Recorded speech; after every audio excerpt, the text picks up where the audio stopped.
Hi, Chris Kirk here at WildBlue with a video tip on a pre-buy report. And what exactly is a pre-buy report? So let's assume that you've gone through the purchase process, the sales process, you have a contract in place, the airplane, and you have a deposit. Let me back up and say that too. You have a deposit, which is very important. The airplane has gone through the pre-purchase inspection, and the facility, the shop, whatever, has issued a pre-buy or a pre-purchase inspection report for the buyer to identify any possible squawks. How should that report be viewed? One thing that we try to educate both parties on is that you got to remember, you're buying a used airplane, and there are going to be things on that report.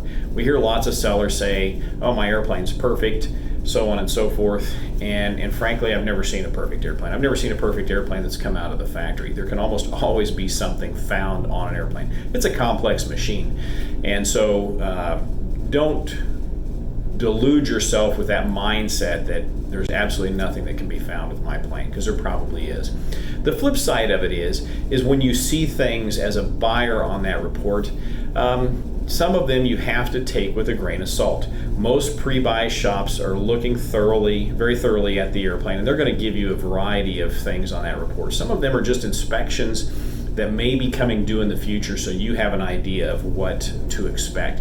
Some of them might be service bulletins, so-called mandatory service bulletins that they say the manufacturer requires. Well, truth be known, if you're operating a Part 91 airplane, they are not required.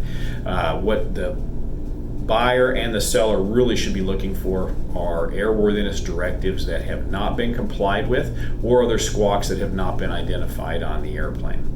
So we spend a lot of time when we get to that point going through the pre-purchase inspection report, looking at what we feel is legitimate, what we feel is not legitimate, what we feel is just informational only, and trying to distill it down into just those most important items to address. So if you're a seller, don't worry if your pre-buy report has, I've seen 5-6 pages, because sometimes those, they're identifying things that may be due in the future. Don't get worked up about that.